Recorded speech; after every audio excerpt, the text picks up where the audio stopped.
పర్యావరణ హితమే లక్ష్యంగా కాలం చెల్లిన అత్యధిక కిలోమీటర్లు తిరిగిన బస్సుల స్థానంలో విద్యుత్ బస్సులను ప్రవేశపెట్టేందుకు ఏపీఎస్ఆర్టీసీ సిద్ధమైంది. వచ్చే నెల నుంచి దశల వారీగా ఎలక్ట్రిక్ బస్సులు రోడ్డెక్కనున్నాయి. Palle Velugu, express, deluxe పేర్లతోనే EV సర్వీసులు కొనసాగనున్నాయి. విశాఖ నుంచి భోగాపురం విమానాశ్రయానికి వచ్చే నెల నుంచి విహంగ పేరిట 40 విద్యుత్ బస్సులు పరుగులు తీయనున్నాయి. రాష్ట్ర వ్యాప్తంగా ఆర్టీసీ 11,000కు పైగా బస్సులు నడుపుతోంది. ఏటా 1000 కొత్త బస్సులు కొనుగోలు చేయాల్సి ఉండగా కొన్నేళ్లుగా ఆ ఊసే లేదు. సాధారణంగా 13 లక్షల కిలోమీటర్లు తిరిగాక బస్సును స్క్రాప్ కు పంపిస్తారు. కానీ 15 నుంచి 16 లక్షల కిలోమీటర్లు దాటేసినా కాలం చెల్లిన బస్సులు ప్రస్తుతం రాకపోకలు సాగిస్తున్నాయి. శ్రీశక్తి పథకంతో బస్సుల్లో రద్దీ పెరిగిపోయింది. ఆక్యుపెన్సీ రేషియో కూడా 70% నుంచి 95% దాటింది. బస్సుల సంఖ్య పెంచక తప్పడం లేదు. ఈ నేపథ్యంలో విద్యుత్ బస్సుల కొనుగోలుకు ఆర్టీసీ నిర్ణయించింది. రేపు రాబోయే తరంలో వచ్చే ప్రతి ఒక్క బస్సు ఈ బస్సుగా ఉంటుంది.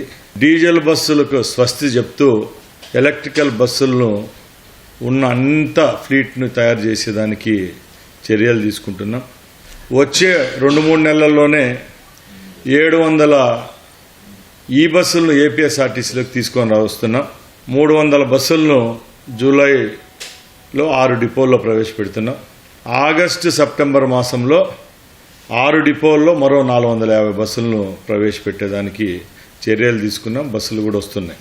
దశల వారీగా 5,500 ఎలక్ట్రిక్, 500 సీఎన్జీ బస్సులు కలిపి మొత్తం 6,000 కొత్త బస్సులు తీసుకునేందుకు ఆర్టీసీ ప్రణాళిక వేసింది. ఇందులో ప్రధానమంత్రి ఈ బస్ సేవా పథకం కింద 750 విద్యుత్ బస్సులు రాష్ట్రానికి కేటాయించారు. వీటిని 11 నగరాల్లోని 12 డిపోల పరిధిలో అద్దె ప్రాతిపదికన నడుపుతారు. వీటిలో 300 బస్సులు జూలైలో, 450 బస్సులు ఆగస్టులో రోడ్డెక్కనున్నాయి. విశాఖలో కొత్తగా ఏర్పాటు చేసే సింహపురి డిపోతో పాటు గాజువాక, రాజమహేంద్రవరం, కాకినాడ, కడప, తిరుపతిలోని మంగళం డిపోల పరిధిలో నడపనున్నారు.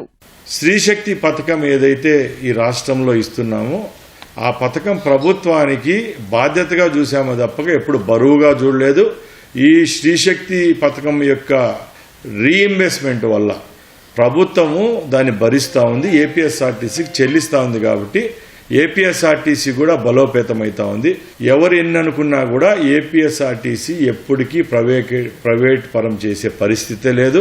గ్రాస్ కాస్ట్ కాంట్రాక్టు విధానంలో 1,450 విద్యుత్ బస్సులను ఆర్టీసీ తీసుకోనుంది. దీనికోసం ఆసక్తి వ్యక్తీకరణ ప్రతిపాదన సిద్ధమైంది. ఈ నెల 15 తర్వాత టెండర్లు పిలవనున్నారు. జూలై నాటికి టెండర్ల ప్రక్రియ పూర్తి చేసి వచ్చే మార్చి నుంచి ఈవీ బస్సులు పరుగులు పెట్టేలా చూడనున్నారు. పూర్వోదయ ఏపీకి కేంద్రం 1000 బస్సులు ఇవ్వనుంది. దిగ్విజయంగా సాగుతున్న శ్రీశక్తి పథకం 90% పైగా ఆక్యుపెన్సీ రేషియోతో కిక్కిరిసిపోతున్న ఆర్టీసీ బస్సులు, విద్యుత్ బస్సులు త్వరగా ప్రవేశపెట్టాలి. సర్వీసుల కొరత తీర్చాలి. ప్రయాణం సాఫీగా సాగేలా ఆర్టీసీ చర్యలు తీసుకోవాలని ప్రయాణికులు కోరుతున్నారు. కెమెరామెన్ ఎంఎస్ఎన్తో సాయి కృష్ణ, ఈటీవీ న్యూస్.